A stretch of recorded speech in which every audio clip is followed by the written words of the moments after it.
الحمدللہ رب العالمین والصلاة والسلام علی سید الانبیاء والمرسلین وعلی آلہ الطیبین الطاہرین وعلی آلہ وصحبہ ومن تبعہم بإحسان الی یوم الدین، اما بعد۔ محترم سامعین و ناظرین، السلام علیکم ورحمۃ اللہ وبرکاتہ۔ درس فقہ کے حوالے سے آج ہم تیمم کے حوالے سے گفتگو کرنے والے ہیں، لیکن اس گفتگو سے پہلے وضو کے حوالے سے جو ہم نے گفتگو کی تھی، اس میں ہم نے یہ بتایا تھا کہ اگر کسی کو دوران نماز کوئی ایسا حدیث پیش آ جائے یا اس کا وضو جس کی وجہ سے جاتا رہے تو پھر اسے کیا کرنا چاہیے۔ اس حوالے سے ایک سوال آیا ہے کہ اگر کسی کا دوران نماز وضو ٹوٹ جاتا ہے اور وہ باجماعت نماز کے اندر ہے تو وہ صف سے باہر کیسے نکلے گا، اور آیا جب وہ صف سے باہر نکلے گا تو اس کی جگہ کو کیسے پر کیا جائے گا۔ اور تیسری بات یہ ہے کہ وہ اگر صف سے نہ نکلے اور نماز ظاہر ہے وضو نہیں رہا تو نماز بھی نہیں ہوگی، نماز بھی ٹوٹ گئی، تو پھر اگر وہ اسی جگہ کھڑا رہے یا وہ نماز کو نماز کے طریقے سے یعنی اس کے اذکار نہ ادا کرے، ایکٹنگ کے طور پر ساتھ میں شامل رہے اور وہ رکوع اور سجود کرتا رہے اور پھر اس کے بعد اپنی نماز کو دہرائے، تو اس کا کیا حکم ہے۔ تو یہ سوال بڑا اہم ہے اور اس کی کچھ وضاحت تو ہم نے اپنے پروگرام میں کی تھی، لیکن اس کی باقی وضاحت میں کر دوں کہ یاد رکھیے گا کہ قصداً نماز کو بغیر وضو کے ادا کرنا سخت گناہ اور حرام کام ہے،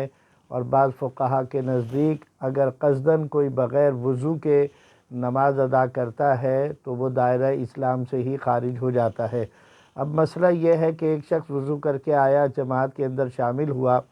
اور نماز شروع ہوئی، ابھی نماز کی پہلی یا دوسری رکعتیں تھیں اور اس کے ری خارج ہو گئی اور اس کا وضو جاتا رہا، تو اب اسے کیا کرنا چاہیے۔ تو اچھی طریقے سے سمجھ لیجئے کہ کسی ایکٹنگ کی ضرورت نہیں ہے کہ وہ شرم کے مارے یہ کہے کہ میں نماز تو میری ٹوٹ گئی ہے لیکن میں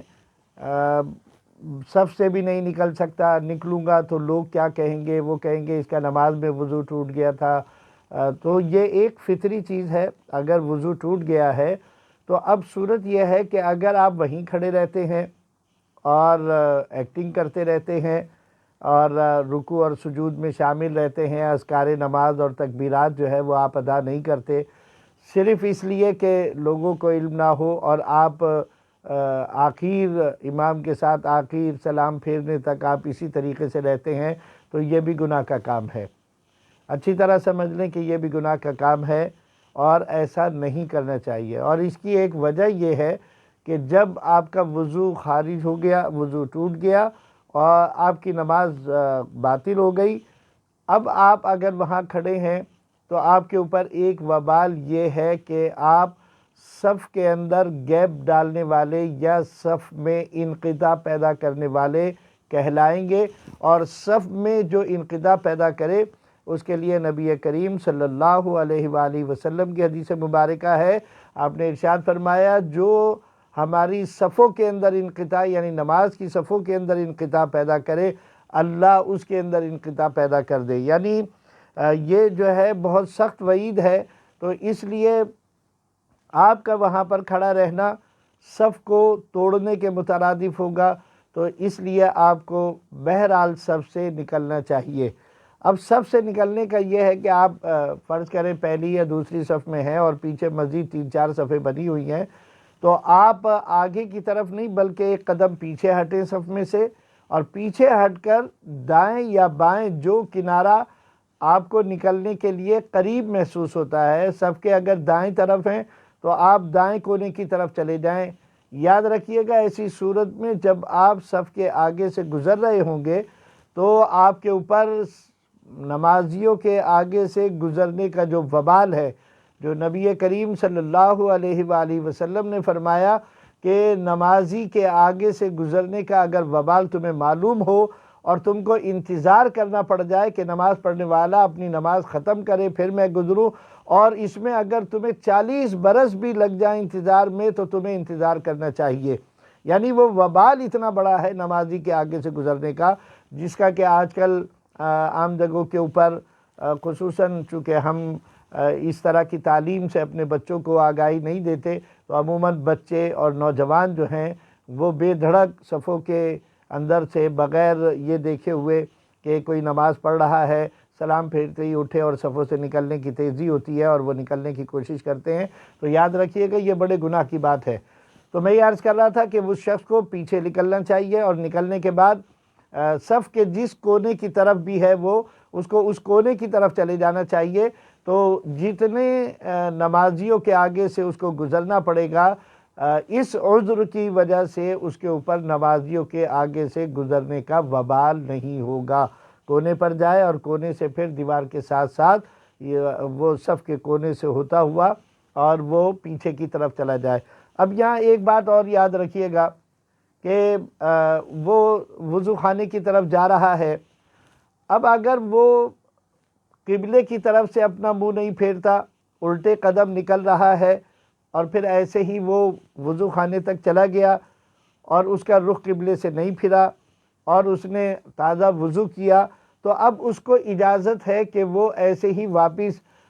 نماز کی صف میں آئے۔ اپنی جگہ پہ آنا ضروری نہیں ہے، وہ بھی میں ابھی آپ کو بتا دیتا ہوں کہ یہ جو جگہ خالی ہوگی اس کے لیے کیا حکم ہے۔ تو وہ آ کر کے امام کے ساتھ شامل ہو جائے اور جتنی 1 رکعت یا 2 رکعتیں جتنی بھی نماز اس کی نکلی ہے مسبوق کی نماز کی طرح سے امام کے سلام پھیرنے کے بعد وہ اپنی ان رکعتوں کو ادا کر لے۔ اس طریقے سے وہ نماز میں ہی شامل کہلائے گا اور وہ نماز ادا کر لے گا، بشرطے کہ کوئی نماز کے معنی، نماز میں جن باتوں کا منع ہے وہ باتیں اس نے ادا نہ کی ہوں۔ مثال کے طور پر پورا رخ پھیر لیا اس نے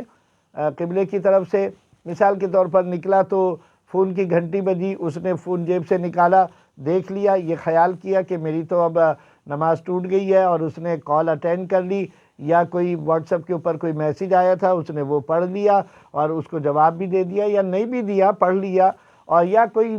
دوست جو ہے وہ نظر آ گیا اور اس نے اس سے کوئی بات کر لی، یا اس نے اس سے کہا بھئی یہ کیا ہوا، تو صف میں سے کیسے نکل کر آ رہا ہے، اس نے اس کو بات بتا دی۔ یہ ساری چیزیں نماز کو ختم کرنے والی ہیں، یہ معنی ہیں نماز کے، تو اب اس کے پاس یہ گنجائش موجود نہیں ہے کہ وہ آ کر کے اس کو نماز کو اپنے کنٹینیو کرے۔ اب اسے آ کر کے جس طرح نماز میں تاخیر سے آنے والا صف میں شامل ہوتا ہے، نماز میں شامل ہوتا ہے، ایسے ہی اسے نماز میں شامل ہونا ہوگا اور اپنی نماز کو ادا کرنا ہوگا۔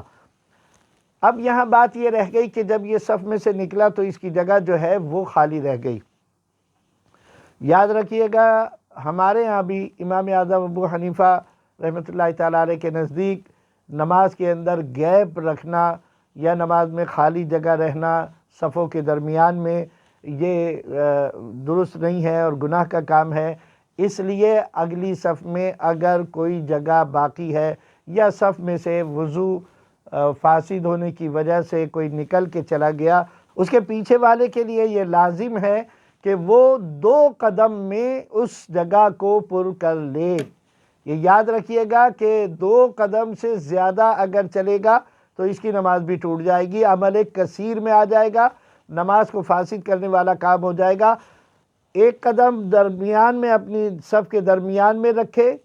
اور آگے بڑھے اور پھر دوسرے قدم سے اس جگہ کو پر کر دے جہاں سے نمازی نکل کے گیا ہے۔ اچھا، یہ صرف اس حوالے سے ہی نہیں ہے کہ مثال کے طور پر اجتماع کثیر ہے، جمعے کی نماز ہو رہی ہے، جماعت کھڑی ہوئی، امام صاحب نے لوگوں کو صفیں درست کرنے کے لیے کہا، لوگ درست ہوتے ہوتے اب امام صاحب نے جو ہے وہ اللہ اکبر کہہ کے اور نیت باندھ دی اور بہت سارے لوگوں نے باندھ دی، لیکن صفیں درست ہو رہی تھیں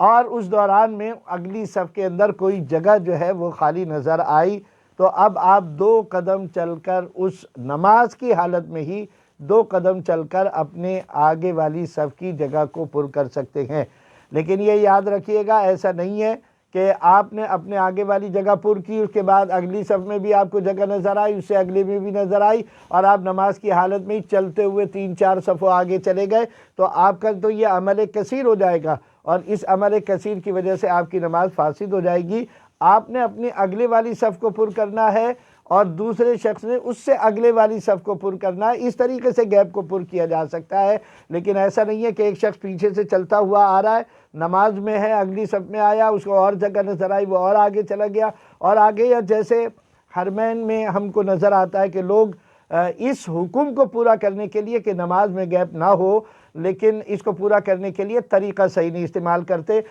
اس سے اتفاق تمام فقہا کا ہے کہ صف میں گیپ نہیں ہونا چاہیے، صفیں بغیر گیپ کے ہونی چاہیے، صفوں میں کوئی خالی جگہ نہیں رہنی چاہیے۔ لازم ہے دائیں بائیں والے اگر اس جگہ کو پر کر سکتے ہیں تو وہ مل کر پر کریں، نہیں کر سکتے ہیں تو پیچھے والا اس صف کو لازمی پر کرے۔ تو یہ ایک